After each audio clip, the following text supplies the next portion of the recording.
Hi guys, alam nyo guys, ito ang similya ng niyog. Ito guys, similya yan guys. Yan ang tinatawag namin na tubuan. Ito, yung tinatawag sa aming tubuan. Yan, similya yan ng niyog guys. Pag ito tinatanim mo guys, katulad yan, tinatanim ko guys. Tinatanim ko yan guys. Pag lalaki yan guys, marami ang makukuha nating guys, marami ang makukuha natin na benepisyo. Katulad yan guys, yan, tumutubo na guys. Tulad nito, malaki na dahil tinatanim yan guys. May bunga na yan guys. Yan, may bunga na. Unang-una, pag gutumin ka, pwede ka kumuha ng buko guys. Yun, yung kulay green. Yan, pwede ka kumuha niyan guys, yung kulay green na yan guys. Kaya pag lumaki na yan guys, yung na yan, yung niyog na yan, pag nagtanim ka, pag lumaki na yan, tulad yan, may bunga na. Kung gusto mo ko nauhaw ka, pwede ka kumuha ng buko, uminom ka ng tubig.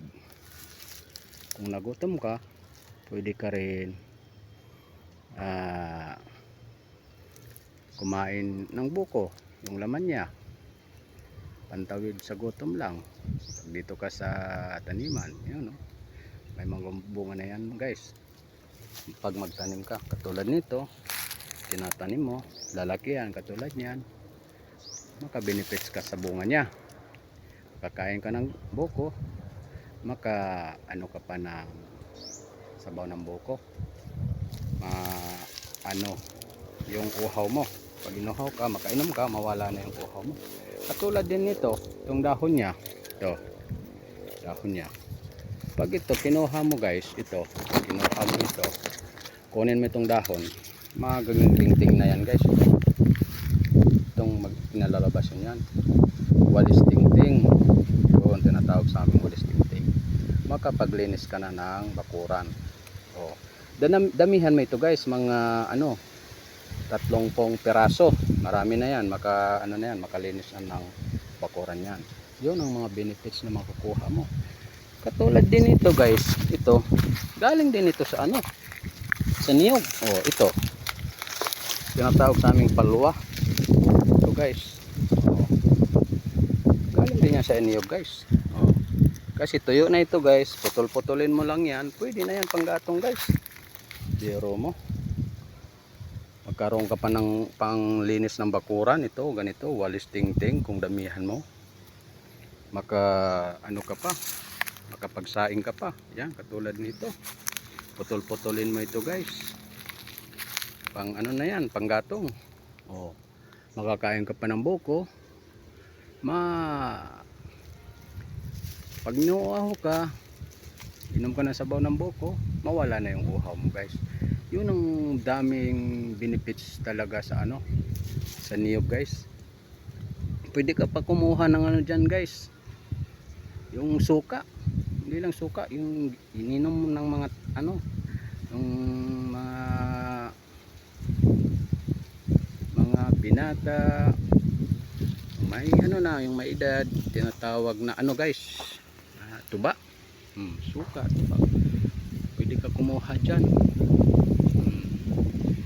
Tsaka marami pa kang makukuhang tulad nito guys. Yun, galing sa yan, niyog. Pwede na yan panggatong, tinatawag sa aming tayok guys. Yan, panggatong, pwede na yan. Pag ito pinutol mo guys, ito katawan nya, pwede na yan, makagawa ka ng bahay guys. Aligi, tinatawag na kukulamber. Hindi lang aligi, pang pang sahig. Pag pinutol yan, napakadami guys. Ginagawa rin namin itong bubong guys. Ito yung dahon niya, tinatawag na surilap. Kaya napakarami ang makukuha ng niyog pag nagtatanim ka guys. Yun lang guys, paki like naman guys, like and share, paki subscribe din guys, malaking bagay yan guys sa inyo guys.